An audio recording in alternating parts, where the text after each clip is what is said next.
and stopped the car and Yeah. got out. Yeah. I just felt like I was too confined, and I just had to get out the car and just let it all out. And that's what I did. When you go home after something like this, what is that like? The first day, first 24 hours, it was pretty much just me and my thoughts.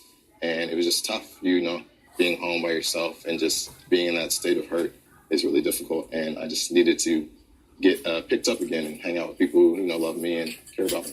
Y'all had this connection, no offense to anybody else, that was very different. It was kind of the fact that you guys are both nerds and enjoy the same things. And y'all seem to connect on a level that everyone else didn't. Yeah. At what point on the journey with Becca did you really think you were falling in love with her? Vegas. There was a moment during our cocktail hour before the rose ceremony. We were talking, and I told her about this nursery rhyme that my parents used to sing to me as a child. And it turns out that same nursery rhyme was in her, during her childhood and even to this day. And that was an epiphany moment. But to have something like that that's so personal to me, to have that. When we returned, the world found out he was a virgin, and he thought he was headed to the fantasy suite. But what went wrong? And later, Becca will be out here to chat with us about dating all these guys. We will hear from her for the first time. And don't worry, everybody. We have bloopers.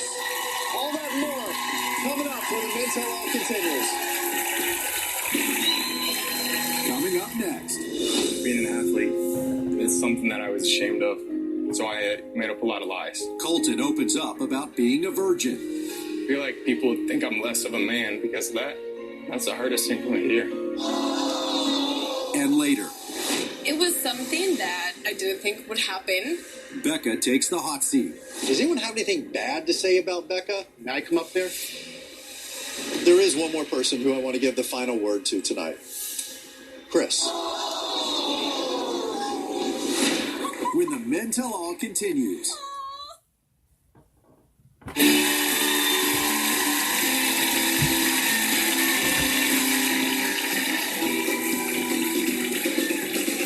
Welcome back. This ex-athlete arrived at the mansion ready to make an impression, but a few secrets from his past put his relationship with Becca to the test. Colton, come down and join me in the hot seat.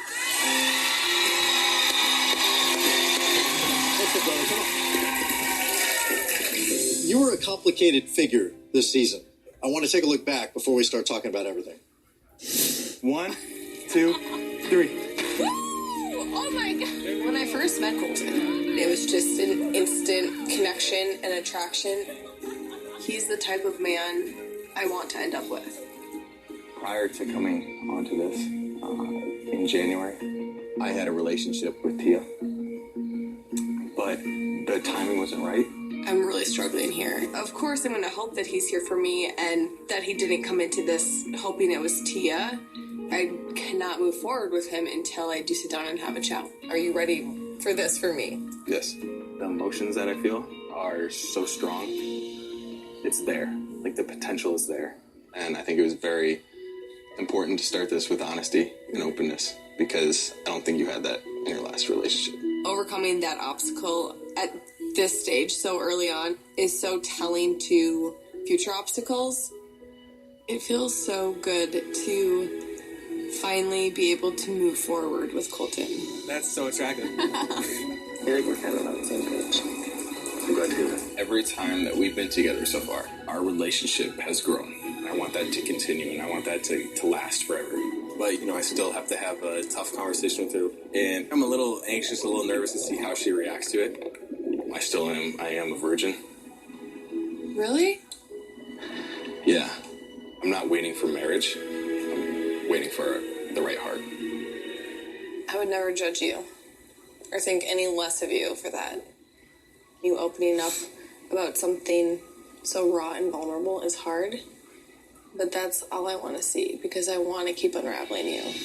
The reassurance that she's given me of why she appreciates who I am is a good feeling. And today, seeing with my family, I know that I'm in love with you. I think that there is a great future for us, and we're only going to keep getting stronger. So I can't wait to see what's to come. Garrett? Garrett, will you accept this rose? Yes, of course.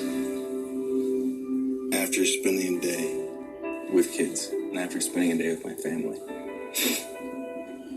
that's when, like, I knew, like, you were special. Sorry.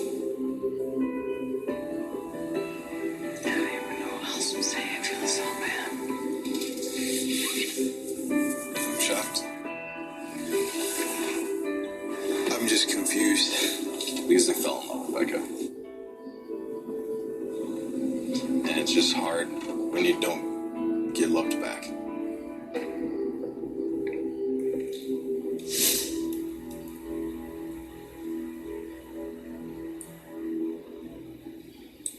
Looking at that, how surprised were you that night after the hometowns that she said goodbye? I was as confident as anyone could have been, and I had a conversation about talking about next week, so I wasn't even thinking in my head, I was going home that night. I was so caught off guard. I was so confused, and, I was lost for words. Do you still stand behind that statement of you were in love with Becca? Yeah. That was real. 100%. I challenge any decent human being to spend the time that I spent with Becca and to see who she is and not fall in love. Because, I wasn't even thinking about Tia. We all moved on. The last time I spoke to Tia was at the spa date. I was so focused and so invested in my relationship with Becca. And I hate to call it a red flag, but, Becca, she's looking for any type of signs from any of the guys of, who's going to be here for me for the rest of my life. And the fact that one of her best friends came back and spoke her truth, I can't fault Tia for that, but, it was tough to hear. And just to clear up your side of this, for everybody, what was your relationship with Tia? Yeah, I know on the show I called it a relationship because the fact of the matter, anytime you talk with somebody, you have a relationship, right? So I spent time with her before The Bachelor actually even aired. This is before The Bachelor. Talk about Ari season. Yeah, and she knew that I was going on to The Bachelorette. She knew that I was a finalist for the show, and she was encouraging of it. So I had no clue that she still had those feelings and that she would come back. A lot of tough conversations you had to have. Another one was about your virginity. And I know the reason you brought it up is you wanted to share this with the woman you're falling in love with. How do you feel Becca responded?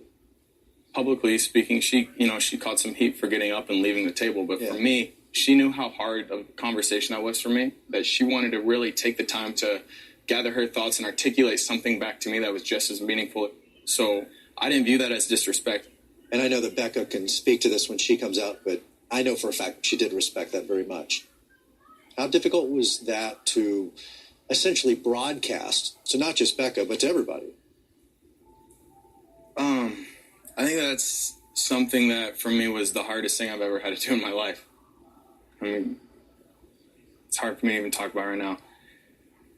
But growing up and, being an athlete, it's something that I was ashamed of because it was so openly talked about, in our community.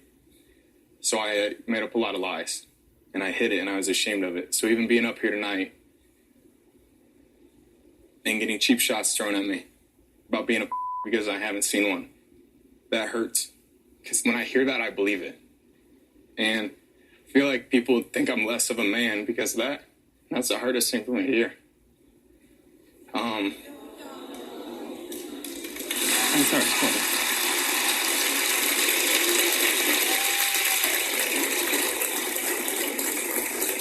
It's just something as an athlete, you build this wall up that you don't let your opponents see you sweat, and you don't let anybody get to you.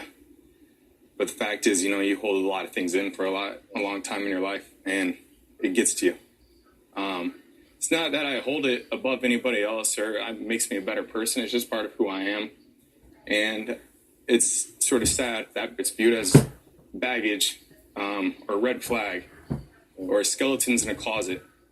And I think that, I hopefully it's something that's respected so I can continue to try to speak my truth.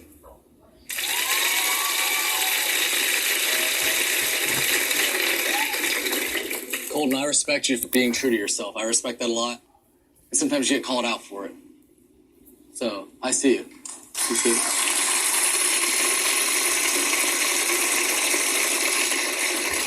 Well, I really respect you coming and having, once again, another tough conversation, bearing your soul and your perspective on all this. So, You guys show some love for my man here, Colton.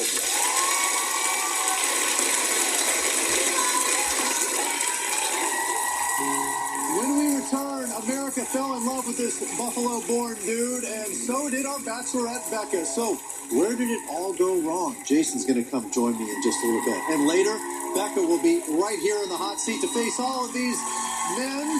That's all coming up.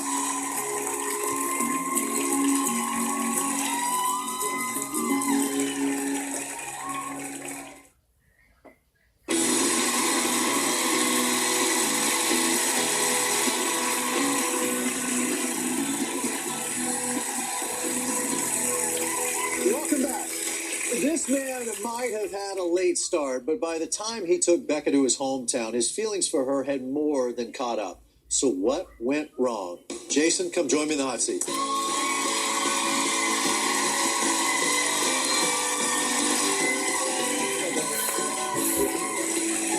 Have a seat. Wow. These people are great. Buffalo is in the house back here. Let's go. You know, it might have started later than others, but your chemistry with Becca was undeniable. You definitely grew on her and grew on everybody else watching this show, and you had an amazing love affair with her, and then it all went south. Sure. Before we talk about that, let's take a look back. Hi, how are you? How are you? I'm Jason. Jason, Yeah, it's so nice to meet you. Ew, I like this blue suit.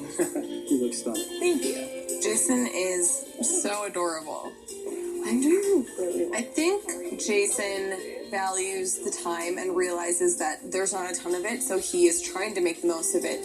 I know that we haven't had the first date until today, but like I have a little crush on you, and you make me nervous. Oh and my so, God. yeah. I always feel so good with Jason. He always makes me smile and laugh. And damn, Jason can kiss.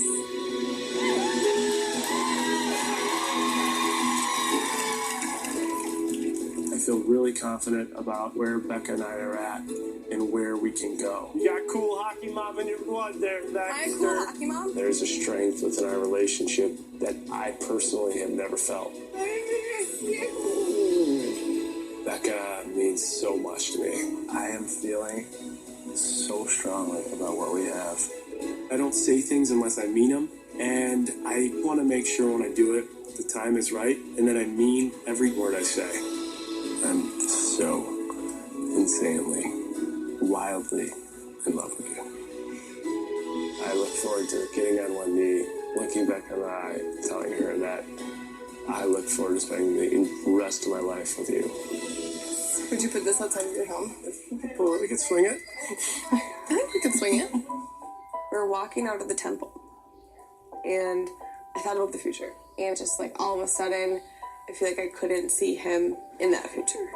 It kind of clicked, and I was like, maybe this isn't the right relationship for me. All I can say is that I am falling so hard for you. But I'm there with the other two guys already. I'm really shocked. I didn't see that coming. I put myself in a position to feel this way and feel that strongly.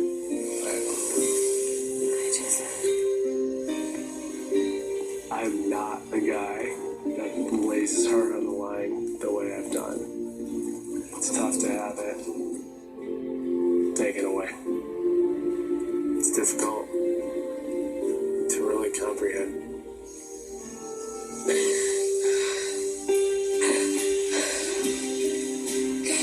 Oh my God, what did I just do? Like,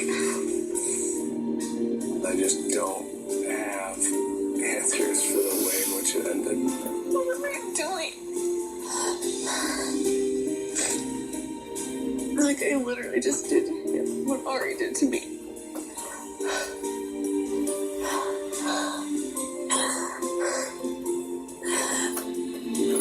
I never expected